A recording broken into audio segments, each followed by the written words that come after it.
Hello, in this video I shall be discussing 5 topics. The first topic is International Day of Remembrance and Tribute to the Victims of Terrorism. So as the heading says, it is to remember and to pay tributes to those who are victimized by terrorism in the whole world. It is observed every year on August 21st. It was first adopted in the year 2017 and it was first observed in the year 2018. So after that, it is this year observed for the third consecutive year in 2021 on August 21st. It is the United Nations recognized day to remember the victims of terrorism, people who are victimized by terrorism in various ways, who are attacked by terrorists or who are injured by this terrorism or who are tortured by terrorists and who lost their lives due to terrorism. So all of these people will be remembered on this day and we will be paying tributes to them. And to end terrorism, we will be striving forward, and this is what the United Nations call for. So this is about International Day of Remembrance and Tribute to the Victims of Terrorism, observed every year on August 21st. The next topic is Simhadri Thermal Station. Simhadri Thermal Station is located in Visakhapatnam in the state of Andhra Pradesh. Here there is going to come up the largest floating solar PV project, and this is commissioned by NTPC, that is National Thermal Power Corporation. So National Thermal Power Corporation is commissioning the largest floating solar PV project in the whole of India. This is going to be the largest, and this is going to be constructed on the reservoir of this particular Simhadri Thermal Station in Visakhapatnam, Andhra Pradesh. And this is under the flexibilization scheme by the Government of India that was announced in 2018. So under this flexibilization scheme, this is the first ever project that the Government of India is taking up. And this is going to spread across some 75 acres of RW reservoir is going to be given for this particular largest floating solar project.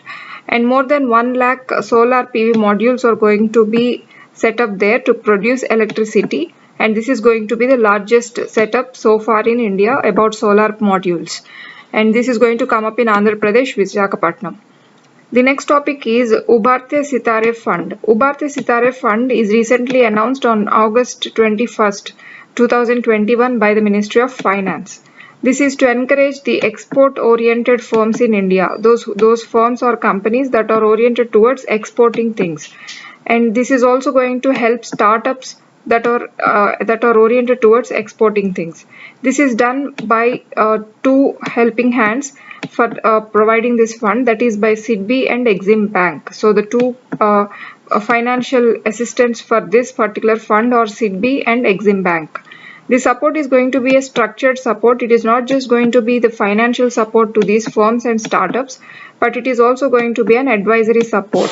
So there will be grants given to these firms who are oriented towards exports, and soft loans also will be given. So this is to encourage export companies in particular. So they will be given encouragement to invest in equity, and to this end that they will be also given funded or unfunded credit if they need, because they are startups, they need credit. And they will also be given technical assistance by this fund, and there will be counseling services in various Indian companies to these firms. So this is what all of the functioning of Ubarte Sitare Fund that is recently announced by the Ministry of Finance. So we can say this is to encourage export firms, export companies. The next topic is Acetabularia jalakanyaka. This is the newest recently discovered marine green algae. So this is very recently discovered marine green algae by some marine biologists, and this is named as Acetabularia jalakanyaka.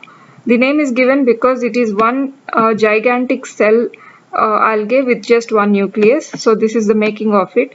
So because of that, it is called this name of Jalakanyaka is given, that is, it is mermaid, or in Sanskrit this meant this is goddess of oceans. So this is the name given to it, and this is discovered by these marine biologists of Punjab, Central University of Punjab, and it is discovered on the islands of Andaman and Nicobar Islands recently. So that is given this name of Acetabularia jalakanyaka. The importance is it is just of only one cell, that is very huge, and it has got one nucleus inside it. And this is a kind of marine green algae. The last topic for today is India's highest herbal park. So recently this is inaugurated. This is the highest in India because it is inaugurated at 11,000 feet. This herbal park is at 11,000 feet. It is in the state of Uttarakhand near Indo-China border. And there is a village called Mana village in that area, and the district of Uttarakhand that where this is present is Chamoli district. So Uttarakhand Chamoli district Mana village. This is the exact location of India's highest herbal park that is recently inaugurated. And this is especially to conserve and do some research on alpine species. There are a lot of alpine species over there. So in order to conserve these alpine species and do research on them, there is this herbal park inaugurated in that area. And alpine species, as we know, they are very important in the point of view of medicine, and they are also of great cultural importance in India. So we need to protect them, we need to conserve them, and further research has to be done over them because of their medicinal importance and cultural importance in India. And this research is going to be done in view of how to propagate this particular alpine species furthermore. So for the propagation of alpine species, the research is going to be done, and to study their habitat ecology also, this research is going to be done. So firstly, it is to conserve alpine species especially, and next it is to do research on their propagation and habitat ecology. So we need to protect them because they are of medicinal importance and cultural importance in India. So this is India's highest herbal park that is inaugurated in Uttarakhand state. So these are all the 5 topics for today, and thank you.